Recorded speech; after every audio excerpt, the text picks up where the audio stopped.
दोस्तों, दुनिया में कई तरह के अंधविश्वास होते हैं और कई लोग अपनी मान्यताओं के हिसाब से इन्हें मानते भी हैं। लेकिन अगर मैं आपसे पूछूं कि दुनिया में सबसे बड़ा अंधविश्वास क्या है, तो आप में से कुछ कहेंगे बिल्ली का रास्ता काट जाना, या कहीं जाते समय छींक आ जाना, या कांच का टूट जाना, जिससे हम कुछ समय के लिए वहीं रुक जाते हैं। लेकिन अगर आप भी ऐसा सोचते हैं तो आप बिल्कुल गलत हैं, क्योंकि दुनिया का सबसे बड़ा अंधविश्वास है कि दूसरे मर्दों से हलाला करवाने से बेगम पाक हो जाती है। क्यों लगा ना आपको भी ये सुनकर झटका? लेकिन ये स्टेटमेंट हमारा नहीं बल्कि एक फेसबुक यूजर का है, जो पेशे से एक पत्रकार है। खैर, यहाँ हम सोशल मीडिया की सुनी सुनाई बातों की नहीं, असल मुद्दे की बात करेंगे कि आखिर ये हलाला होता क्या है और क्या फ़र्क है आजकल होने वाले हलाला और शरीयत कानून के अनुसार होने वाले हलाला में।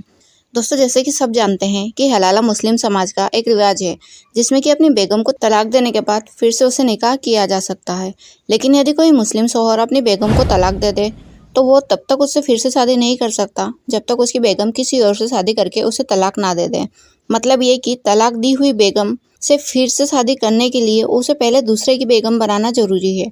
और दोस्तों, इसी रिवाज को हलाला कहते हैं। लेकिन इसे समझना इतना आसान भी नहीं जितना आपको अभी सुनकर लगा, क्योंकि इसके रीति रिवाज काफी पेचीदा है और इसके असल मायने बिल्कुल अलग।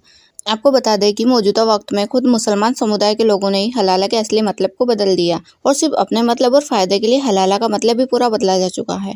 और इसका असली मतलब लोगों की नज़र और समझ से बहुत दूर जा चुका है और अब सब इसकी नई तस्वीर देख रहे हैं, जिस वजह से मुस्लिम महिलाओं की जिंदगी 3 तलाक के इस्तेमाल और उसके बाद होने वाले हलाला की वजह से और भी बदतर हो जाती है। दोस्तों, आपको बता दें कि आज के समय में हलाला 2 तरह के होते हैं, जैसे कि हल्ला और खुल्ला। दोस्तों, अब ये समझते हैं कि मुसलमानों का ये रिवाज सबके सामने आया कैसे। इस्लाम में हलाला का मूल मतलब होता है कि एक तलाकशुदा औरत अपनी मर्जी से किसी दूसरे पुरुष से शादी कर सकती है, और यदि इत्तेफाक से उसका ये रिश्ता भी ना निभे और उसका दूसरा शौहर भी उसे तलाक दे दे या मर जाए, तो फिर ऐसे सिचुएशन में वो औरत यदि चाहे तो अपने पहले पति से फिर से निकाह कर सकती है। मतलब ये कि ये सब कुदरती तौर पर के बिना किसी प्लानिंग के हो, तभी से असली इस्लामिक हलाला माना जाएगा, जो उस महिला और पुरुष को एक बार फिर से जुड़ने का मौका देता है। अब जो कि शरिया के मुताबिक इत्तेफाक से हो तो ही जायज है, लेकिन जानबूझकर या फिर योजना बनाकर किसी और मर्द से शादी करवाना और फिर उससे सिर्फ इसलिए तलाक ले लेना ताकि वो महिला अपने पहले पति से फिर से शादी कर ले, तो ये शादी को अल्लाह रसूल यानी कि सल्लल्लाहु अलैहि वसल्लम के मुताबिक भी गलत बताई गई है। अब दोस्तों, आपको बताते हैं कि ये मामला सबके सामने कब और कैसे आया। हालांकि इस बात को लेकर बहस तो काफी पुरानी है, लेकिन दिल्ली में जब 3 तलाक और धोखाधड़ी की शिकार सबीना बेगम ने 2018 में जब सुप्रीम कोर्ट का दरवाजा खटखटाकर हलाला विवाह और बहु विवाह रद्द करने की बात की, तब ये मुद्दा लाइमलाइट में आ गया। उन्होंने अपनी दलील में दरख्वास्त की कि मुस्लिम पर्सनल लॉ एप्लीकेशन एक्ट 1937 की धारा 2 को मनमाना घोषित किया जाए, क्योंकि ये संविधान के कई पैमानों का उल्लंघन करती है, जिसे अनुच्छेद 14 का समानता का अधिकार, अनुच्छेद 15 का धर्म के आधार पर भेदभाव और अनुच्छेद 21 के अनुसार जीवन और सम्मान का अधिकार। दोस्तों, संविधान के अनुच्छेद 14 के मुताबिक सभी नागरिकों को समानता का अधिकार है, लेकिन इस्लाम के इस कानून में मर्दों के पास ही ज्यादातर अधिकार है। वही अनुच्छेद 15 का धर्म के आधार पर भेदभाव, यानी कि जब किसी और धर्म की महिला को ऐसे हालातों से नहीं गुजरना पड़ता, तो फिर मुस्लिम समुदाय की औरतें ये सब क्यों झेलें। वही अनुच्छेद 21 यानी कि जीवन और सम्मान का अधिकार, जो भारत के हर नागरिक के पास है, लेकिन मुस्लिम समुदाय में हलाला की वजह से महिलाओं को अपने सम्मान को भी खोना पड़ता है, वो भी ऐसे शौहर की वजह से जो छोटी सी लड़ाई होने पर भी गुस्से में आके उन्हें तलाक दे देते हैं, और जब गुस्सा ठंडा हो जाता है तो वो दोबारा से निकाह करने के लिए अपनी बेगम का हलाला करवाते हैं, जिसके लिए उन्हें पहले किसी और मर्द से शादी करवानी पड़ती है, या उनकी मर्जी ना होने पर भी उन्हें बतौर बेगम वो सब करना पड़ता है जो एक बीवी का धर्म होता है, और ये उनके लिए एक भयानक पीड़ा से कम नहीं होता।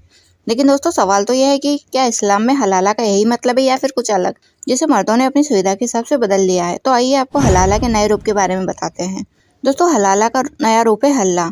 अब दोस्तों, ये तो बड़े इत्तेफाक के चलते ही होता है जब पहला पति फिर से अपनी बीवी से शादी करना चाहे, लेकिन इस्लाम में तलाक के लिए किसी इत्तेफाक की जरूरत नहीं। अक्सर होता यह है कि इस्लाम में 3 तलाक की आसानी के चलते गुस्से में बिना सोचे समझे मर्द 3 बार तलाक तलाक तलाक बोल देते हैं और अपनी बेगम को खुद से जुदा कर देते हैं। लेकिन जब बाद में उन्हें अपनी गलती का एहसास होता है तो वह अपना संबंध फिर से अपनी बेगम से जोड़ना चाहते हैं। लेकिन इस्लाम में ऐसा करना आसान नहीं, क्योंकि फिर से संबंध जोड़ने के लिए निकाह हलाला जरूरी है, यानी अपनी बेगम का किसी और से निकाह कर उसे तलाक लेना जरूरी होता है। लेकिन भला ऐसा कैसे हो? क्यों कोई केवल तलाक देने के लिए उसकी बेगम से शादी करेगा? तो दोस्तों, उसके लिए ढूंढा जाता है कोई ऐसा आदमी जो इसके लिए राजी हो, और ऐसे काम के लिए अक्सर किसी बुजुर्ग को ही चुना जाता है जो कुछ पैसे लेकर निकाह हलाला कर ले। क्योंकि कई मामलों में यह भी देखा जाता है कि यदि इस रस्म के लिए किसी नौजवान या फिर सगे संबंधी को चुना जाता है तो इन मौके पर वो तलाक देने से मुकर जाते हैं, और कभी कभी तो इसमें उनकी बेगम की भी रजामंदी होती है, जिसके बाद होता है लड़ाई झगड़े। और लगाने पड़ते हैं कोर्ट पुलिस के चक्कर।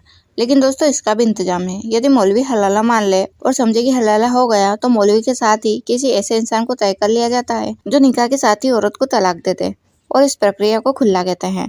और आज ये बिजनेस के रूप में भी देखा जा सकता है, जहां मर्द पैसे लेकर औरत से शादी करते हैं और फिर उसे तलाक दे देते हैं और इसमें मौलवी भी शामिल होते हैं। लेकिन दोस्तों आपको बता दें कि हलाला का ये रूप इस्लाम के शरीयत के अनुसार बिल्कुल भी नहीं है, बल्कि ये तो केवल लोगों के दिमाग की उपज है। तो आइए अब आपको हलाला का असली मतलब बताते हैं जिसे इस्लाम मानता है।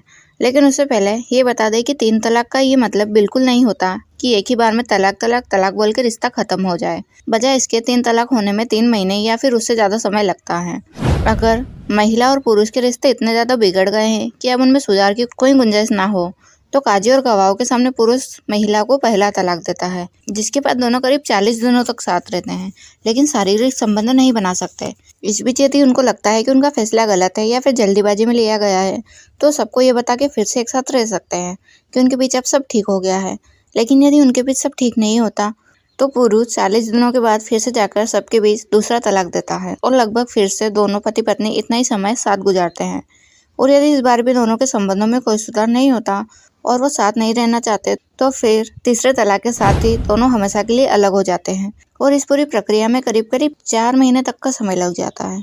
अब दोस्तों ऐसा तब है जब इस्लाम के मूल मतलब के अनुसार तलाक लिया जाए। लेकिन यदि किसी महिला को लगता है कि उसे अभी तुरंत अलग होना है तो इस मामले में कोर्ट की मदद भी ले सकती है। अब दोस्तों तलाक हो गया, लेकिन आप पूछेंगे कि आखिर हलाला का असली मतलब क्या है। बता दें कि इसके पीछे का कारण वो सोच है जिसके साथ ही कानून बनाया गया और उनमें वो सोच भी शामिल है जिसमें हमारे समाज में औरत मर्द की संपत्ति मानी गई है। इसलिए जरूरी है कि मर्दों को उसे खोने का एहसास दिलवाया जाए। इसलिए मर्दों को सजा देने के लिए औरत को एक नए मर्द के साथ शारीरिक संबंध बनाना जरूरी होता है। और दोस्तों यही होता है हलाला। दोस्तों आपकी हलाला को लेकर क्या राय है हमें कमेंट में जरूर बताएं। साथ ही अगर वीडियो पसंद आई हो तो वीडियो को लाइक और सब्सक्राइब करना ना भूलें। फिर मिलते हैं ऐसे किसी इंटरेस्टिंग वीडियो के साथ। तब तक अपना ध्यान रखें। Bye bye, take care.